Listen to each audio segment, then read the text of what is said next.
Olá, abençoada sexta-feira para você. Já estamos aqui nos nossos estúdios para apresentar as notícias de uma igreja em saída. Que bom que eu tenho a sua companhia, que bom que eu tenho a sua audiência. Sexta-feira abençoada para todos nós. E você acompanhou aqui no programa que se encerrou ontem em Santarém, no estado do Pará, o 4º encontro da Igreja Católica na Amazônia Legal. O Papa Francisco enviou no início da semana uma carta aos participantes desse encontro, que, em resposta, divulgaram ontem uma mensagem ao Santo Padre. Os participantes do encontro, reunidos em clima sinodal, expressaram ao Papa Francisco a renovação do compromisso de ser uma igreja encarnada, promovendo a evangelização libertadora. Por ocasião do Dia Mundial do Meio Ambiente, os participantes do encontro mostram o compromisso de tornarem-se cada dia mais protagonistas de uma evangelização que contemple os sonhos e os cuidados com a casa comum. A carta ainda traz um agradecimento pelo interesse do Papa pela Amazônia, algo que está presente no pontificado de Francisco desde o início.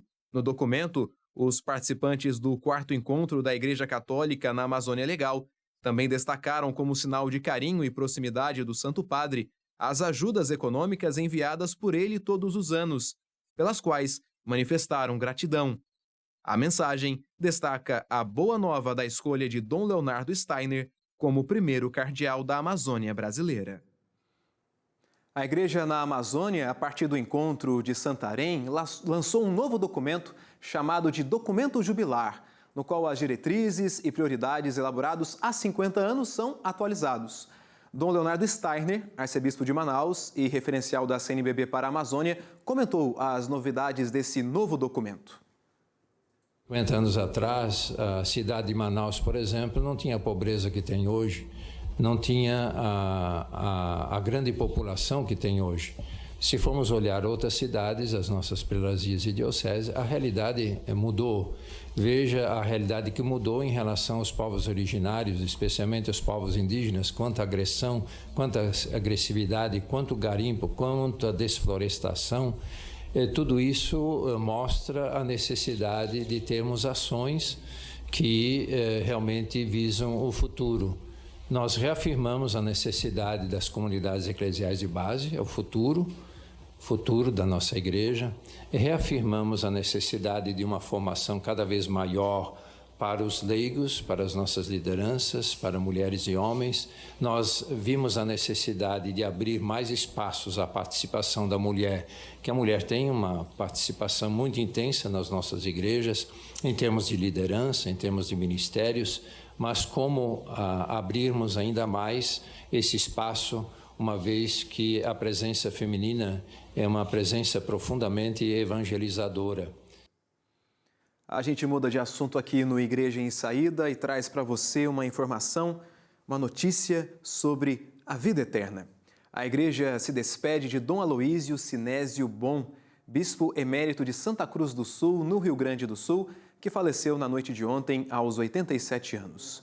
Dom Sinésio estava hospitalizado e nos últimos dias ele teve dificuldades respiratórias. Nascido em Montenegro, Rio Grande do Sul, em 11 de setembro de 1934, Dom Sinésio foi o segundo bispo de Santa Cruz do Sul e esteve à frente da diocese de 1986 até 2010. O corpo do bispo emérito será sepultado na Catedral São João Batista, onde já estão acontecendo as celebrações de exéquias. A missa de corpo presente será celebrada às 3 horas da tarde desta sexta-feira. O nosso carinho ao povo de Deus desta diocese, a nossa solidariedade aos familiares e a gratidão a Deus por este homem que serviu à igreja. As Irmãs Pequenas Missionárias de Maria Imaculada comemoram o centenário de fundação no interior aqui do estado de São Paulo. A reportagem da TV Canção Nova mostra que, 50 anos depois da morte de Madre Maria Teresa de Jesus, continua sendo um grande exemplo de santidade para todos nós. 100 anos de uma verdadeira transformação. Motivada pelo dinamismo que vem de Deus, Madre Maria Teresa assumiu com sensibilidade a dor e o sofrimento do próximo. O carisma de cuidar dos doentes e dos mais necessitados floresceu como uma semente de amor. Foi assim que nasceu a Congregação das Pequenas Missionárias de Maria Imaculada, empenhada em dar dignidade ao povo de Deus que sofria de tuberculose. Essa jovenzinha, vendo esse cenário, ela começa com boas ações, com coragem, com um espírito de caridade, com muito Deus no coração, né, a levar esperança nesses lugares. Como ela já tinha tuberculose, ela não tinha medo do contágio mais. Então ela ia, enfrentava. Isso foi chamando a atenção de outras jovens que, como ela, tinham uma vontade de fazer o bem e foi se expandindo, que foi virando as pensões, depois os sanatórios e que deu essa ideia dessa congregação. Antes da Madre, um lugar sem esperança. Depois de sua chegada, a pura prática do amor de Deus. Ser instrumento do céu quando tudo parece difícil. Tudo isso foi contemplado pela irmã Lúcia. O nome familiar faz jus à santidade que vem de Maria e que foi vivenciada pela Madre. Quando ela ficava na capela, na hora da adoração, a gente sentia que a Madre se transformava. Tal era o recolhimento dela diante de Jesus na Eucaristia. A semente lançada aqui em São José dos Campos, no interior de São Paulo, gerou grandiosos frutos. A congregação, fundada por Madre Maria Teresa, administra atualmente no Brasil 5 hospitais, além de dar assistência a pessoas com câncer, idosos e aos sacerdotes, responsáveis por cuidar tão bem como Jesus de nossas almas. Que se externamente nós somos servas dos doentes, internamente somos servas dos sacerdotes. Ou seja, a nossa vida, a nossa doação é por eles, porque sem o sacerdote não tem Eucaristia, que é a razão de ser da pequena missionária, né? A gente até carrega a custódia, que é o símbolo, né, de Jesus Eucarístico, e sem o sacerdote não tem. Santa Teresinha, que é a nossa mestra espiritual, ela dizia que salvar a alma dos sacerdotes é salvar almas por atacados. Então a Madre pegou muito Santa Teresinha para dizer pra gente, olha, cuida bem, não só de cuidar no sentido de pensar na saúde, mas no sentido de rezar mesmo, de orar por eles e de dar vida por eles, se preciso. E a gente continua com notícias de solidariedade aqui no programa Igreja em Saída. O Céfaras, que é o Serviço Franciscano da Ação Social de São Paulo, intensifica os trabalhos nessa época mais fria do ano. Mais de 800 refeições são distribuídas diariamente na acolhida aos moradores em situação de rua. É só a noite chegar para o salão do Convento São Francisco, em São Paulo, ficar lotado assim. São moradores de rua, fugindo na noite gelada da capital.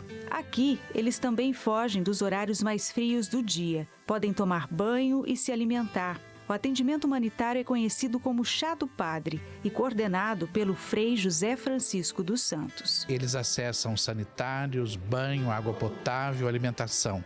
Isso e corte de cabelo, essas coisas, né? Aquilo a gente entende que é essencial básico.